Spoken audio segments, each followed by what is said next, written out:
এই যে দেখেন এখানে গাছ লাগা আছে আর পাশে যে কাটা আছে, হয়তো দানা দেখেন এই ভুট্টার জমিতে একেবারে সেই দানা কত সুন্দর দেখেন। এখনো শুকায়নি, শুকিয়ে গেলে এবার পুরোটাই সোনালি রূপ। প্রিয় দর্শক, স্বাগত জানাচ্ছি আবার একটা নতুন ভিডিওতে। তো আপনারা জানেন আমি একজন চাষি, ভুট্টা চাষ করেছি। তো ভুট্টা লাগা থেকে শুরু করে এখন ভুট্টা মানে ফলে গেছে। এই যে দেখেন সোনালি রূপ ধারণ করেছে ভুট্টা। আর আগালটা কেটে দেওয়া হয়েছে, ওই যে দেখেন সাইডে গাছ দেখা যাচ্ছে ওই সাইডে ওইদিকে।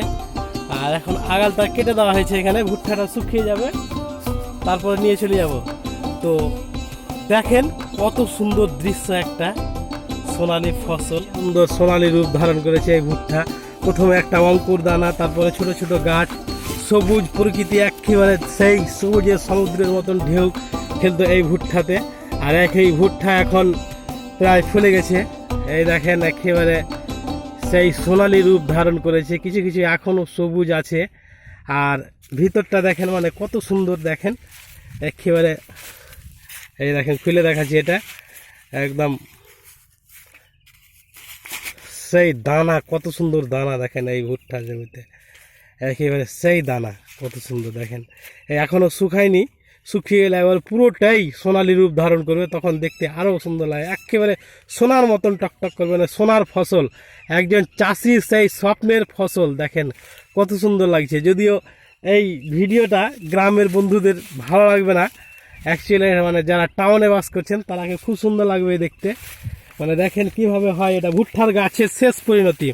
মানে এখান থেকেই ভুট্টা একটা একটা করে আবার কাটবে, কেটে ঘরে নিয়ে যাবে, ঘরে নিয়ে গিয়ে আবার থেসারে মারবে, মানে মেশিনে একটা মানে ভুট্টা যে মেশিনটাতে মারা হয় সেই ভুট্টাটা না, সেই মেশিনটার নাম বলে থেসার। সেই থেসারে ভরে মারবে, তো আপনাদেরকে সেটাও দেখাবো। কিন্তু এখন ভুট্টাটার যে মানে পাকতে চলেছে, এটা এখন শুকাতে দিলে মানে উপরে আগালটা ওই দেখেন পিছন দিয়ে গাছটা দেখা যাচ্ছে সবুজ ধারণ, আপনাদেরকে দেখাচ্ছি কাছে গিয়ে। তো এই গাছটা কেটে দিয়ে এখন মানে ভুট্টাটা শুকাবে, এই যে শুধু এখন ভুট্টার উপর রোদ লাগবে, আর ভুট্টাটা শুকাবে দিয়ে আবার বাড়ি নিয়ে যাবে। চলো আপনাকে দেখাচ্ছি গাছ থেকে কীভাবে কেটে হয়। এই যে দেখেন এখানে গাছ লাগা আছে আর পাশে যে কাটা আছে, হয়তো এই গাছগুলোও কেটে দেবে, কিন্তু ভুট্টাটা এখনও কাঁচা আছে যার কারণে কাটে নিখো।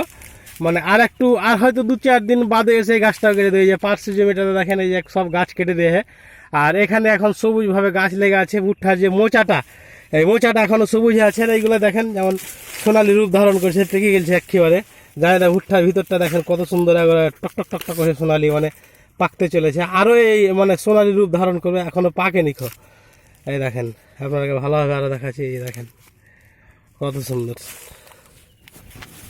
এখানে দেখেন একজন ভাই ভুট্টার আগালটা কেটে কেটে ফেলছে, মানে ওই যে কাটা আছে ওই রকমই, মানে কেটে ফেললে তারপরে রোদ লাগবে।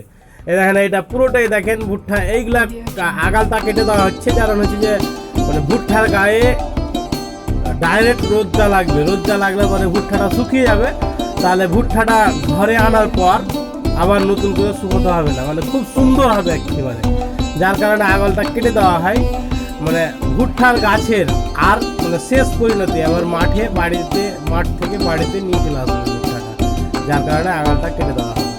ঠিক আছে বন্ধুরা, দেখা হবে আবারও পরে অন্য কোনো ভিডিওতে। ততদিন পর্যন্ত ভালো থাকেন আর সুস্থ থাকেন, এটাই আশা করছি। সোনালি ফসল, একজন চাষির স্বপ্নের ফসল কতটা মধুর হয় সে একজন চাষি জানে। দেখতেও কত সুন্দর হয়েছে দেখেন।